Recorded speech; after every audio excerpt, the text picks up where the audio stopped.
I mean, what can I say? 9-0-1 in the last 10. The Flyers take care of business on this Saturday afternoon at home against the Anaheim Ducks. Now, the Ducks completely stink at this point. They are depleted. They just are not a great hockey team, and the Flyers take advantage, especially in the first period. We score 4 goals. Phil Varone has 2 points. We score a shorthanded goal with Raffl, and Raffl also actually had a phenomenal pass for one of the goals earlier in that period. We score just four goals in the first, and to overcome that is a hard situation to do no matter what type of squad you are. After that, it was kind of set on cruise control, and you had the Ducks score a controversial goal because of an offsides that the refs actually made a terrible call on. The fact that they stood there and said they confirmed the call was onside, that's what kind of made me raise my eyebrows. It was clear that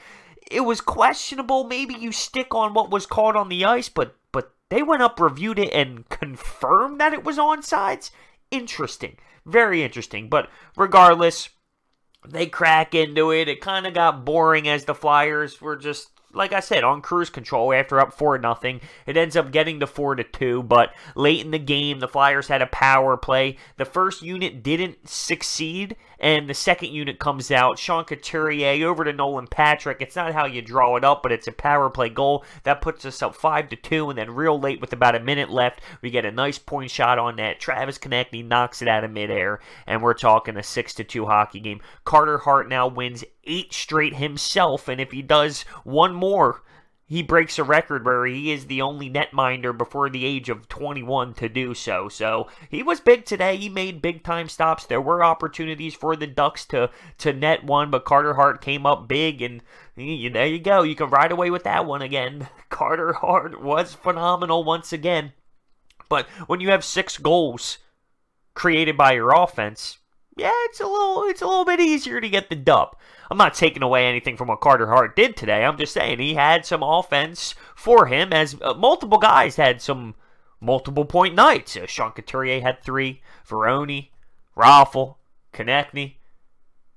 There were some guys that performed and had multi-point nights, which is great. Obviously, when you have that many players getting on the score sheet more than once, it's a good day at the office. But I'm surprised the Ducks are really that bad. They have players. Now, I know guys and their top guys that they pay a lot of money for aren't producing like they used to and coming back from injuries and all that. It's a dumpster fire in Anaheim at this moment. But the Flyers take advantage of it. Big news out of the Flyers organization. See you later, Dale Weiss and Christian Folin, as they get sent to the Habs. And at the end of the day, this trade really does nothing. What we get in return, it's not a trade that really even deserves to be talked about to that level, because you're kind of just flip-flopping and nothing special is really happening. But one thing I saw on the internet, and one Habs fan was really that happy about it. One Canadian fan called him the Dutch Gretzky. Is that excited to get Dale Weiss back? He's a locker room guy, and he's pumped to have him back. I almost quote tweeted him and laughed so hard, but I said to myself, is it really worth it? If this guy thinks Dale Weiss is that great of a guy and that great of a locker room presence, more power to you. More power to you. It's just hilarious. Oh, but, 9-0-1 in their last 10. Watchable hockey. The way that it started, the 4 goals, I thought it was going to be an explosive, huge game, but it died down a little bit in the second, as they didn't come out with as much force as they did. But that's what happens when you take such an early lead. At the end of the first, Gudas got it going a little bit with Perry, and that was a tone setter for the Ducks to say this isn't over yet. He's coming back from injury. He hasn't played as many games this year, and he's clearly frustrated with the way that the organization is going right now. So Perry was trying to start something, which led their team to scoring 2 goals before we could net our next 2. And the Flyers had power plays to make it a farther reach than it was. I believe we went 0 of 5 or 0 and 4, 0 of 5 before we netted that last power play goal by Nolan Patrick. So we had chances to put it away and go up another goal and kind of just take an extra step in the right direction, but until the end, we did not do that. Speaking of Nolan Patrick, he was buzzing all around. When he gets going, he gets going. I can see it. I can see the way that he flies around the ice, his vision, the way he skates with the puck on his stick, the moves he makes, the passes he makes. I can see it when he's going.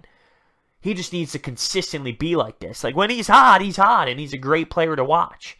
But he needs to consistently play like this, because that's what second overall picks do. Carter Hart, 8 straight wins. This Flyers team continuing to get points.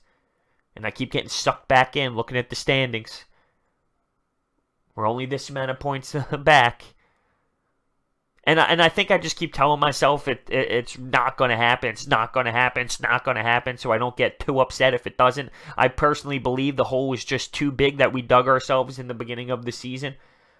But it's not unreal. I won't say it's not unrealistic, because I would put it in that category, but it's not impossible. We need a lot of things to go our way, but if we're going 9-0-1 for 10 games, and the problem is we need to keep this level up. 9-0-1 in 10-game stretches. That's the issue. Can you continue to do that for the rest of the season? That seems highly doubtful. On top of that, you need other teams to plummet. Penguins, Columbus, Carolina, Buffalo. So while we keep this obnoxious streak up, we need teams to fall as well to the extreme. But statistically, not impossible. We got to just see how it goes. We got to worry about ourselves, though, right? We can only control one thing, and that's the way we play, and that's winning hockey games. And the next team we play, the Pittsburgh Penguins, their squad that's ahead of us, and obviously the rivalry, it seems like we haven't played them in forever, and they're always exciting games. They come into the Wells Fargo Center, which is awesome, by the way, so that's clearly going to be very entertaining, and we play the Wild after that. There's some good teams that are coming up that we need to beat. We need to continue this streak, and I'm just excited, and I'm definitely excited to see the Penguins. It's been a while, and obviously with the rivalry, it's going to be a great game now that we're actually playing good hockey. There's nothing better. It's one of the best rivalries there are in sports, and as much as I hate the Penguins, I love Sidney Crosby, and I mean, that team wins cups, so it's always just a good battle. It's always a good battle of Pennsylvania. It's going to be fun. One thing I want to mention here real quick, and it has to do with the Flyers, but it doesn't. I'm sick and tired of the goal song. I think the goal song needs to be redone. The music they play after we score, just really it is just the music that is being played after the Flyers score a goal. I just think it's obnoxious and it needs to be changed. In regards to the light show and all that, it's awesome. I mean, when I went to Calgary, I went to some Flames games, and it was old school, nothing even close to how great we are when it comes to the visual side of it. I sat there when I went to it was actually the Flyers-Flames game here in Philly. I sat there and said, whoa, this is to the extreme. I've only been to one Flyers game this year, and the updated of all the lights flashing and the stanchions and the boards were going crazy. That's awesome. But I think we need to upgrade the music when we score goals and all that. I don't know. Maybe I'm just nitpicking, but I'm tired of it and I want something new. It's kind of stuck in my head, but I guess that's a good thing when you hear it 6 times tonight, baby. 9-0-1. 9-0-1. Would have been great if it was 10-0 though. Oh, that shootout loss still is lingering. It's still lingering. It's still heartbreaking. But it's awesome that I'm able to sit here and be entertained by the Flyers. And that's all I can ask for as of right now. Regardless of where it ends, I'm watching hockey. I care about the hockey. It's exciting hockey, and it's watchable. It's watchable. My eyes don't bleed. And I can thank one man, one child, Carter Hart. Difference maker. He came up big and made saves today. It might not have seemed it might have not been to that extent, but he came up clutch where big saves were needed when it was 4-1, 4-2 to kind of keep us with a little bit more leeway. And that's what I talked about in the past. He gives us that opportunity. Let's see what happens. Let's see what happens when the Fly Guys play the Penguins. It's going to be a good time. Let me know your thoughts down below. See you guys next time.